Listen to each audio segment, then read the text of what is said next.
Okay, DDG students, welcome to ddg2102, Intro to Multimedia. Even though we're a residential class, I like to try to record a little voiceover screen animation to give you kind of a heads up of what's going on in the weekly assignments and where to find things. And I thought I would start with a little introduction week 1 video. To kind of kick off the class. So many of you have already had heavy Blackboard experience, or you may have had me in another class, but I thought I would just do a little introduction for you. Just remember the lay of the land for Blackboard. We have our announcements page. And I'm going to go ahead and update this video when I get done recording it here and embed it, and I'll send it out for you guys. I always like to kind of share videos if I find them with you. And remember that Adobe is in all of our design labs and the IT labs and the library computers. And if you don't have access to software at home, please take advantage of it on campus. I like to flip the classroom in this particular class, which means we're going to do many out-of-book follow-along tutorial-based. I'm going to do some designing at the kiosk, and you'll follow along with me. And then typically I like to give you a project based on what we do as the follow-along in class for you to go ahead and create and design on your own, so I can wander around and see what you're doing. And then typically for the homework side, I'll give you an assignment in the book to go ahead and complete. So you can do that during any time you're on campus. If you have access to a computer and the software at home, you can do it there. And we'll try to tackle one chapter a week. We're going to explore a couple of different software applications in here.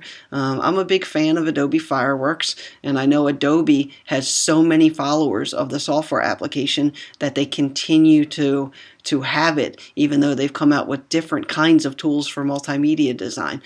So we're going to spend some time with Fireworks for the first probably about 6 weeks because it's a great multimedia software that blends Photoshop and Illustrator tools and techniques into one program.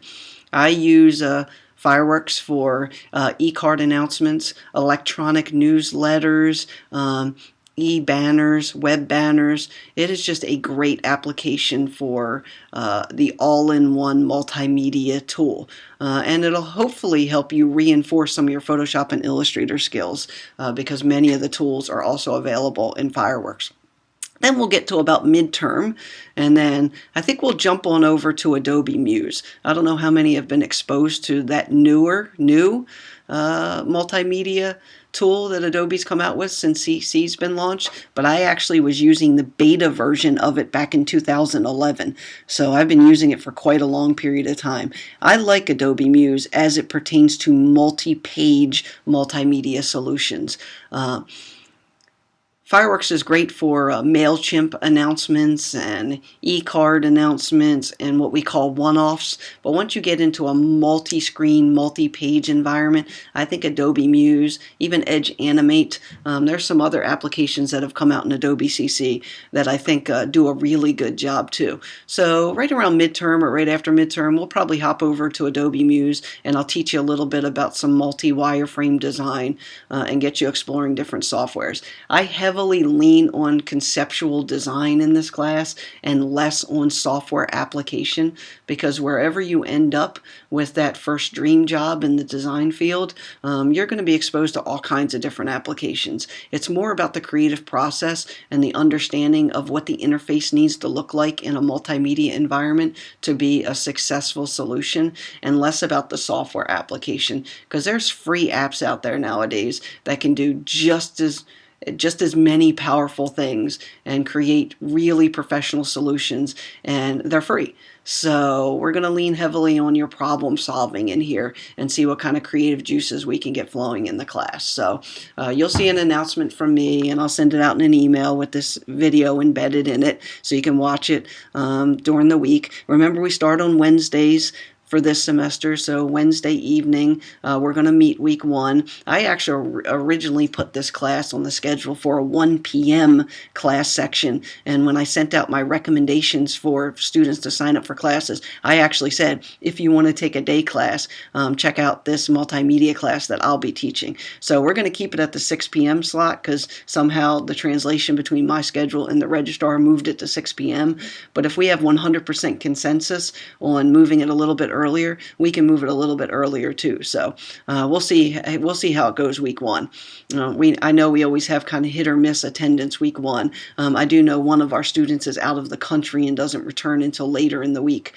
So they won't even be in class till week 2. So we'll see how it goes the first couple of weeks here. So like I said, the announcement section, I'm going to print out a copy of the syllabus, but we also have a digital copy here. You'll see a picture of me here with my contact information. Email's always the best. Second best is phone because it rings my work phone and my cell phone, and I can always answer it if I'm not in class or tied up in a meeting.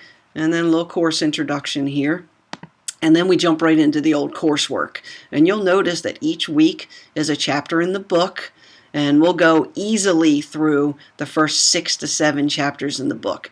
As we get towards 8 and 9, these become chapters that we may replace with some Adobe Muse content. I may keep you doing the chapters because they're very simple follow-along chapters, even though we might navigate into some different software applications. But you'll notice when we get into about week 8, we start combining chapters and chunking information together. And then the last couple of weeks, we'll have a big multi-page, multi-wireframe solution in the class. So I'm going to go ahead in week 1 and just kind of show you the lay of the folders and kind of show you what's going on. You'll notice that we have a classwork folder and a homework folder in every single one of our weekly folders. And typically the classwork folder is the chapter project. I always try to include the source files for the chapter there for you. I always try to grab a video if I can to embed in there, and then any online resources. So each of the week folders will have a chapter folder, so you can always figure out what's going on even if you can't make it to class.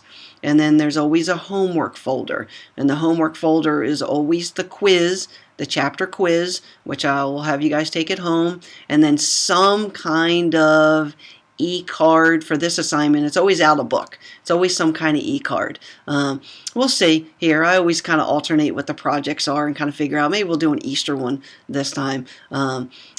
Electronic announcements. E-cards are great in fireworks. And it gives us a chance to start building with some raster-based solutions. We'll start with raster first.